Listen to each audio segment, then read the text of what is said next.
Jackie Roosevelt Robinson was born January 31st, 1919. He's also known as Jack Roosevelt. Born to Jerry and Mallie Robinson. He's the youngest of five siblings, including Edgar, Frank, Matthew, and Willa Mae. Even at a young age, young Jackie Robinson loved to play sports. He excelled in school, but he knew at a young age that what he wanted to do with his life. He always went back to sports. He was sent to John Muir High School where he excelled in sports, especially football, baseball, basketball, and track. After completing his studies at John Muir, he attended Pasadena Junior College from where he graduated in 1939. He was enrolled in the University of California, Los Angeles and became the first student to win four varsity letters in sports such as baseball, basketball, football, and track.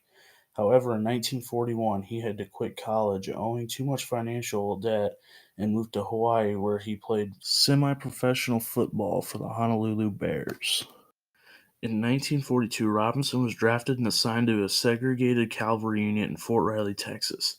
Having the requisite qualifications, Robinson and several other black soldiers applied for the admission to Officer Candidate School, or OCS, then located at Fort Riley. Although the initial Army guidelines for the OCS has been a race neutral and few black applicants were admitted to the OCS, Robinson and his buddy Joe Louis, a heavyweight boxing champion, attended. Upon finishing OCS, Robinson was commissioned as second lieutenant in January 1943. After receiving his commission, Robinson was reassigned to Fort Hood, Texas, where he joined the 761st Black Panther Tank Battalion. While at Fort Hood, Robinson used his weekend leave to visit Reverend Carl Downs, president of Sam Houston College in nearby Austin, Texas. Downs had been Robinson's pastor at Scott United Methodist Church while Robinson was attending PJC. An event on July 6, 1944 derailed Robinson's military career. While awaiting results on hospital tests on his ankle injury in junior college, Robinson boarded an Army bus with a fellow white officer. Although he's commissioned his own unsegregated bus line, the bus driver ordered Robinson to move to the back of the bus. Robinson refused. The driver backed down, but after reaching the end of the line, summoned the military police who took Robinson into custody. When Robinson later confronted the investigating duty officer about racial questioning by the officer, his assistant, the officer recommended Robinson be court mandated. Robinson was transferred to the 758th Battalion, where the commander quickly consented to charges Robinson with multiple offenses, including, among the other charges, of public drunkenness, even though Robinson did not drink. Robinson was acquitted by an all-white panel of 9 officers. The experiences Robinson was subjected during the court proceedings would be remembered, and later joined MLB was subject to racist attacks. Although his former unit, the 761st Tank Battalion, became the first black tank unit to see combat in World War II, Robinson's court-martial proceedings prohibited him from being deployed overseas, thus never saw combat action. After his charges and proceedings with the court was done, he was transferred to Camp Breckenridge, Kentucky, where he served as a coach for Army athletics until receiving an honorable discharge in November 1944. While there, Robinson met former player for the Kansas City Monarchs of the Negro League, who encouraged Robinson to write the Monarchs and ask for a tryout. Robinson took the former player's advice, wrote the Monarchs co-owner Thomas Baird. In early 1945, while Robinson was at Sam Houston College, the Kansas City Monarchs sent him a written offer to play professional baseball in the Negro Leagues. Robinson accepted the playing contract for $400 a month. He had grown up in a structured playing environment in college, and the Negro League's disorganization and embrace of gambling interests appealed him. In all, Robinson played 47 games as shortstop for the Monarchs, hitting .387 with 5 home runs and registering 13 stolen bases. He also appeared in the 1945 East-West All-Star Game, going hitless in 5 at-bats. Other teams, however, had more serious interest in signing a black ball player in the mid-1940s. Branch Rickey, club president and general manager of the Brooklyn Dodgers, began to scout the Negro Leagues for possible addition to the Dodgers roster. In a famous 3-hour exchange on August 28, 1945, Rickey asked Robinson if he could face the racial animus without taking the bait and reacting angrily, a concern given Robinson's prior arguments with law enforcement officials at PJC and in the military. Robinson was aghast. "Are you looking for someone who's not afraid to fight?" Rickey replied, "I need a player with guts enough to fight." After sustaining the compliment, he accepted, and Rickey agreed to sign him to a contract for $600 a month, equal to $8,169 today. Although he required Robinson to keep the arrangement a secret for the time being, Rickey committed to formally signing Robinson before the November 1st, 1945 deadline. On October 23rd, it was publicly announced that Robinson will be assigned to the Royals for the 1946 season.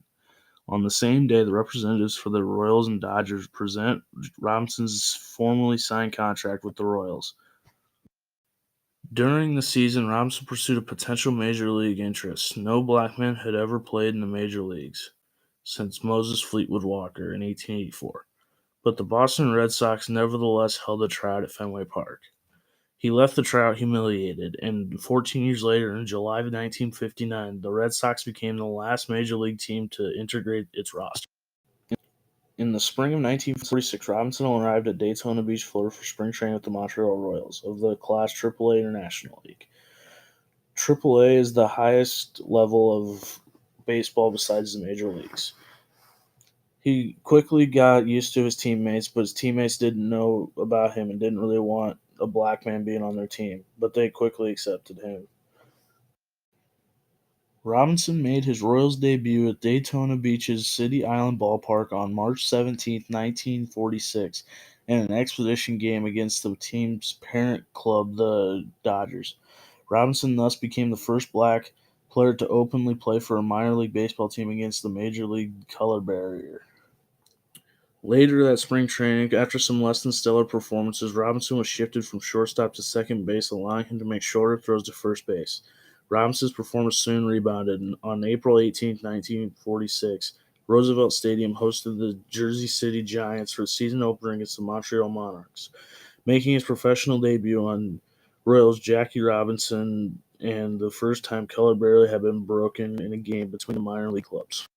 In 1947, the Dodgers called up Robinson to the major leagues 6 days before the start of the season. But he wouldn't be playing second base. He'd be playing first base. On April 15th, Robinson made his major league debut and relatively advanced at the age of 28 at Ebbets Field before a crowd of 26,000 spectators, more than 14,000 of whom were black. Robinson nonetheless became the target of rough physical play by opponents, particularly the Cardinals. At one time, he received a 7-inch gash on his leg from one of their players. On April 22nd, 1947, during a game between the Dodgers and the Philadelphia Phillies, Phillies players and manager Ben Chapman called Robinson the N-word from their dugout and yelled, "You should go back to the cotton fields." Rickey later recalled that Chapman didn't do anything besides reunite the Dodgers and solidify the unity of 30 men. However, Robinson did receive significant encouragement from several major league players. Dodgers teammate Pee Wee Reese once came on Robinson's defense from the famous line, "You can hate a man for many reasons. Color is not one of them." In 1948, Reese put his arm around Robinson in response to a fan who shouted racial slurs at Robinson before a game in Cincinnati. Robinson finished the year having played in 151 games for the Dodgers with a batting average of .297 and an on-base percentage of .383. He had 175 hits, scoring 125 runs. Having 12 home runs and 48 runs on the year, Robinson led the league in sacrifice hits with 28, stolen bases with 29. His cumulative performance earned him the inaugural Rookie of the Year award, which is the first African American to win that award. Following a trade with the Boston Braves in March 1948, Robinson took over second base, where he logged a .980 fielding percentage for that year. Robinson had a batting average of .296 and 22 stolen bases for the season. In a 12-7 win against the St. Louis Cardinals on August 29, 1948, he hit for the cycle. In the same game, the Dodgers briefly moved into first place in the National League in late 1948, but they ultimately finished third as the Braves went on to win the league title and lose to the Cleveland Indians in the World Series. Racial pressure on Robinson was erased in 1948 as a number of black players entered the leagues. Larry Doby, who broke the color barrier in the American League on July 5, 1947, just 11 weeks after Robinson. And Satchel Paige, who played for the Cleveland Indians, and the Dodgers had signed 3 other black players besides Robinson. In February 1948, he signed a $12,500 contract, equal to $127,000 today with the Dodgers. While a significant amount was less than Robinson made offseason in the Vanderbilt tour. In the spring of 1949, Robinson reported to training camp 30 pounds overweight. He lost weight during training camp, but dieting left him weak. Robinson turned to Hall of Famer George Sisler, working for the advisor for the Dodgers for batting help. At Sisler's suggestion, Robinson spent hours on the batting tee learning to hit balls to right field. Sisler taught Robinson to anticipate a fastball on the theory that it's easier to hit a substantially slower curveball. Robinson also noticed that Sisler showed him how to stop lunging and checked his swing until the last fraction of a second. Sisler helped Robinson raise his batting average from .296 in 1948 to .342 in 1949. In addition to his improved batting average, Robinson stole 37 bases that season, was second in both the league in both doubles and triples, and registered 124 runs batted in. With 122 runs scored. For the performance, Robinson earned the Most Valuable Player award for the National League. Baseball fans also voted Robinson into the starting second baseman role for the 1949 All-Star Game, the first All-Star Game to include black players. Ultimately, the Dodgers won the National League pennant but lost in 5 games to the New York Yankees in 1949 World Series. In the summer of 1949 brought an unwanted distraction for Robinson. In July, he was called to testify before the United States House of Representatives Committee of the UN American Activities concerning statements made by a black athlete and actor Paul Robeson. Robinson was reluctant to testify, but he eventually agreed to do so, fearing it might negatively affect his career if it declined. In 1950, Robinson led the league in double plays made by a second baseman, 133. His salary that year is the highest the Dodgers has been paid to this point, $35,000, $356,584 today. He finished the year with 99 runs scored and a .328 batting average and 12 stolen bases. Before the 1951 season, the general manager of the Dodgers reportedly offered Robinson the job of manager of the Montreal Royals, effective at the end of Robinson's playing career. The general manager quoted the Montreal Standard as saying, "Jackie told me that he would be both delighted and honored to tackle the managerial role." During the 1951 season, Robinson led the National League in double plays made by a second baseman for the second year in a row with 137. He also kept the Dodgers in contention for the 1951 pennant. During the last game of the regular season, in the 13th inning, he had a hit to tie the game and won the game with a home run in the 14th. This forced a best-of-3 playoff tie against the crosstown rival, the New York Giants. Robinson had an average year for him in 1952. He finished the year with 104 runs and a .308 batting average of 24 stolen bases. He did, however, have a career-high on-base percentage of .436. The Dodgers improved their performance from the year before, winning the National League pennant before losing the 1952 World Series to the New York Yankees in 7 games. That year, the television show Youth Wants to Know, Robinson challenged the Yankees general manager George Weiss on the racial record of his team, which was yet to sign a black player. In 1953, Robinson had 109 runs, a .329 batting average, and 17 stolen bases, leading the Dodgers to another league pennant and a World Series loss to the Yankees in 6 games. Robinson's continued success spawned a string of death threats. He was not dissuaded, however, addressing the racial issues publicly. That year, he served as an editor for Our Sports magazine focusing on Negro sports issues. In 1954, Robinson had 62 runs scored with a .311 batting average and 7 stolen bases. His best day at the plate was on June 17th, where he hit 2 home runs and 2 doubles. In the following autumn, Robinson won his only championship with the Dodgers, beat the New York Yankees in the 1955 World Series. Although the team enjoyed ultimate success in 1955, it was the worst year of Robinson's individual career. He hit .256 and stole only 12 bases. The Dodgers tried Robinson in the outfield and third baseman, both because of diminishing abilities, because Gillum established second base. Robinson, then 37 years old, missed 49 games and did not play Game 7 of the World Series. After the 1956 World Series, Robinson was traded from the Dodgers to their arch rival, the New York Giants, for Dick Littlefield and $35,000 cash. The trade, however, was never completed. Unbeknownst to the Dodgers, Robinson had fully agreed with the president of the sub-company of the Dodgers that he would retire and be an executive share owner of the company. Robinson once told future Hall of Fame inductee Hank Aaron that the game of baseball is great, but the greatest thing is whatever you do when your career is over. Robinson retired from baseball at the age of 37 on January 5th, 1957. Later that year, he complained of numerous physical ailments. He was diagnosed with diabetes. A disease also infected his brothers.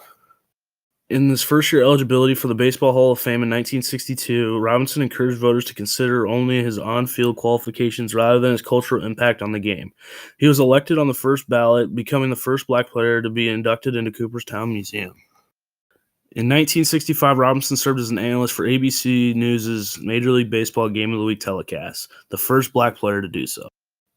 On June 4th, 1972, the Dodgers retired his uniform number 42 alongside of those of Roy Campanella number 39 and Sandy Koufax number 32. From 1957 to 1964, Robinson was served as vice president of personnel, where he was the first black player to serve as vice president of a major American corporation. Robinson always considered his business career as advancing as black people converse in the industry. Robinson was active in politics throughout his post-baseball life. He identified himself as a political independent, although he held conservative opinions on varying issues, including the Vietnam War. He once wrote to Martin Luther King Jr. to defend the Johnson administrative military policy. After he supported Richard Nixon in his 1960 presidential race against John F. Kennedy, Robinson later praised Kennedy for his stance on civil rights. Robinson protesting against the Major League's ongoing lack of minority leaders in the central office personnel, and he turned down an invitation to appear in the Old Timers game at Yankee Stadium in 1969. His final public appearances on October 15, 1972, throwing out the ceremonial first pitch for Game 2 of the World Series at Riverfront Stadium in Cincinnati. He gratefully accepted a plaque honoring the 25th anniversary of his Major League debut. Also commented, "I'm going to be tremendously more pleased and more proud when I look back third base coaching line one day and see a blackface managing baseball." After Robinson's retirement from baseball, his wife, Rochelle Robinson, pursued a career in academic nursing. She became an assistant professor at the Yale University School for Nursing and director of nursing at the Connecticut Mental Health Center. She also served on the board of National Freedom Bank until it closed in 1990. She and Jackie had 3 children, Jackie Jr., Sharon Robinson, and David Robinson.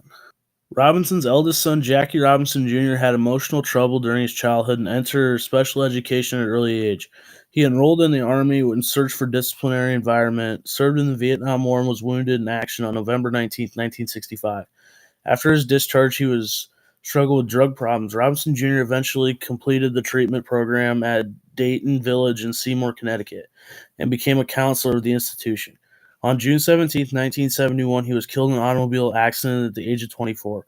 The experience with his son's drug addiction turned to Robinson Sr. into an avid anti-drug crusader toward the end of his life. Robinson did not long outlive his son. Complications with heart disease and diabetes weakened Robinson and almost made him blind by middle age.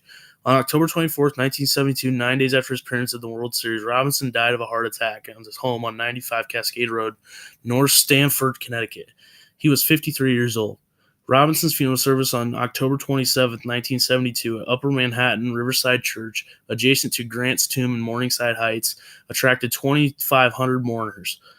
Many of his former teammates and other famous baseball players served as pallbearers, as Reverend Jesse Jackson gave the eulogy. Tens of thousands of people lined in subsequent procession route in Robinson's entertainment site at Cypress Hill Cemetery in Brooklyn, New York, where he was buried next to his son Jackie and mother-in-law Zulay Islam. After Robinson's death, his widow founded the Jackie Robinson Foundation, and as she remains an officer as of 2018. On April 15, 2008, she announced that in 2010, the foundation will be opening a museum devoted to Jackie in Lower Manhattan. Robinson's daughter Sharon became a midwife, educator, and director of the educational programming for the MLB, and authors of 2 books about her father. His youngest son, David, who has 6 children, is a coffee grower and social activist in Tanzania. Jackie Robinson Day is a traditional event which occurs annually in Major League Baseball, commemorating and honoring the day of Jackie Robinson's Major League debut. April 15th was opening day in 1947. Robinson's first season in the major leagues initiated the first time on April 15th, 2004. Jackie Robinson Day was celebrated each year on that day. The festivity and results on Robinson's memorable career, best known as becoming the first black major league player in the modern era in 1947. His debut with the Brooklyn Dodgers ended approximately 80 years of baseball segregation, also known as the baseball color line or color barrier. He also is inducted into the Baseball Hall of Fame in 1962, remembering the services with the number 42 jersey. The gala is celebrated at varied ballparks by major league team players. On one day, all players, coaches, and managers on both teams and the umpires wore number 42 on their jerseys. Shea Stadium was one of the prominent venues hosting the events, having commemorated the retirement of Jackie Robinson's number 42 jersey in 1997. Bob Dupuy, the president and chief operating officer of Major League Baseball, described Jackie Robinson Day as a significance not only for the baseball but for our country in general.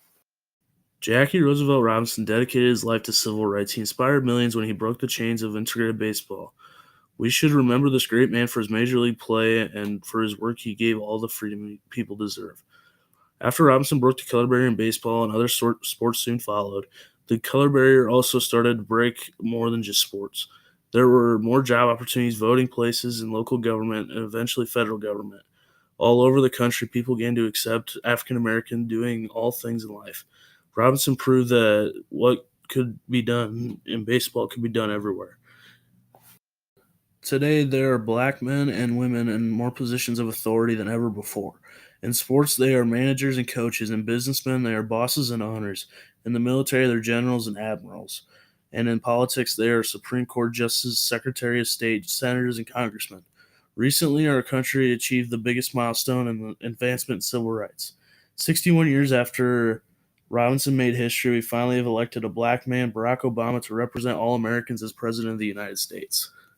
On April 15, 1947, Jackie Robinson took a major step for the civil rights, breaking the color barrier in Major League Baseball in the United States. His ardent crusade of opportunity forever altered the social landscape of the country.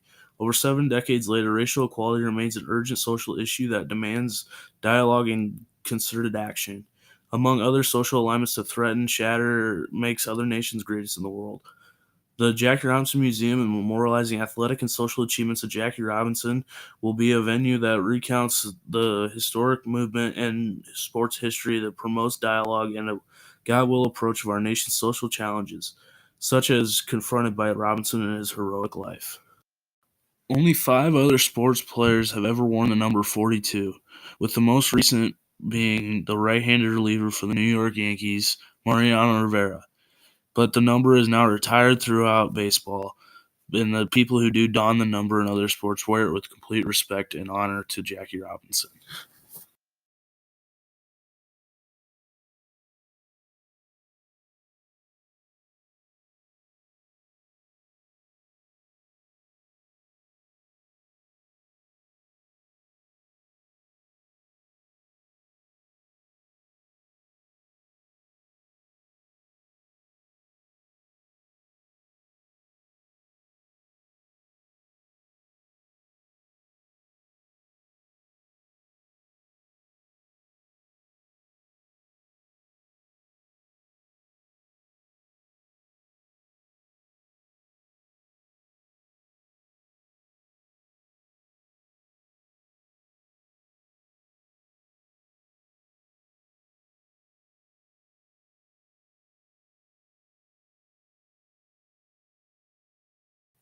Jackie will always be remembered for the player he was on the field, but his actions off the field will be substantially higher for being the guy to break the color barrier and make it to the highest peak of his sport.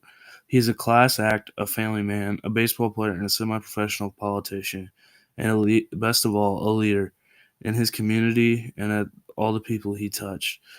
And that's why his goal in life was to be. That's why Jackie Robinson was the best to ever live.